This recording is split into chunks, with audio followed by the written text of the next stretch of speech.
There's a wide range of belief systems. I don't suspect there's many down here. And I put debunkers versus skeptics, and I think everybody understands that. Up through, do UFOs exist? And we have crashes, land them, reverse engineering, and finally, aliens are among us. So I'm going to address many of those. One of the first things I take on, in fact, I have a whole chapter on the Condon report.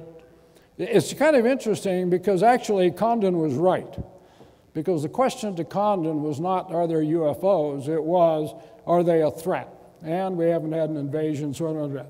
That said, if you read the body of the report, not that bad, it's pretty good. But the problem is Condon himself did the summary and conclusions, were pre-gone conclusions. Well, the biggest problem with this is that the impact that it's had on other folks. Now, the Air Force got what they wanted. What they wanted was to pass an action. An action passed is an action handled. And of course, one of what's problem is right here, the scientific community assumes that this was a deep, serious study. Reality is it wasn't that good, and it's certainly, you see the conclusions are even inconsistent with the body of the report. But the impact that this has had on other scientists and scientists getting involved is just really significant. Steve, are you here?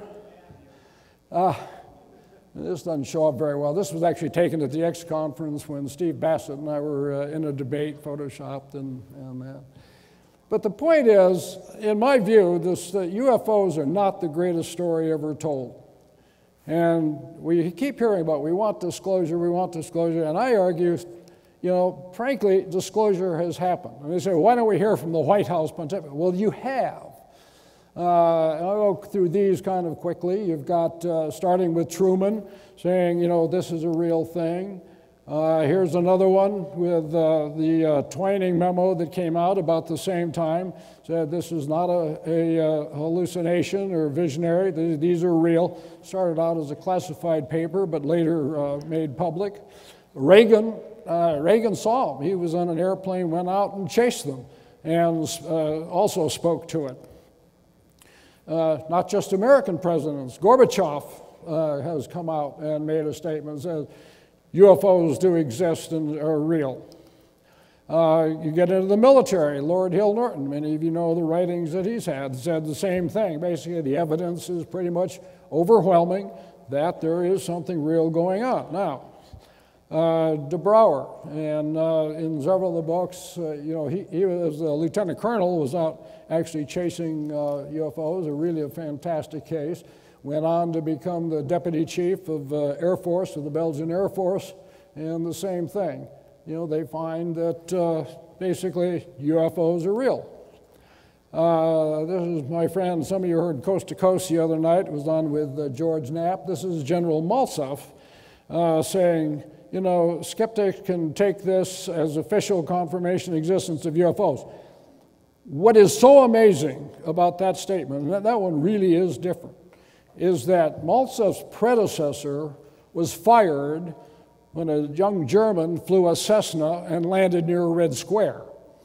Okay? So the guy gets fired, predecessor fired for letting a Cessna in, and here his successor comes in and says, these things are flying around and not much we can do about that. Same thing with his boss.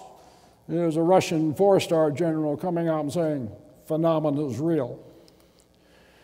The Duke of Edinburgh, same thing. There are many reasons to believe that the UFOs are real. Get into space. Herman Oberth, who's known as kind of the father of space flight. Same sorts of things, coming up with a statement that says, I've examined the arguments for flying saucers. The conclusion is that they do exist. We get into religion. We'll talk about religion a little bit more. But the same thing, here you have the Vatican coming out and saying, yep, we have no problem with extraterrestrial entities out there in UFOs. So my point is this, how many of these things do we have to have before people say, oh, yeah, they have had disclosure?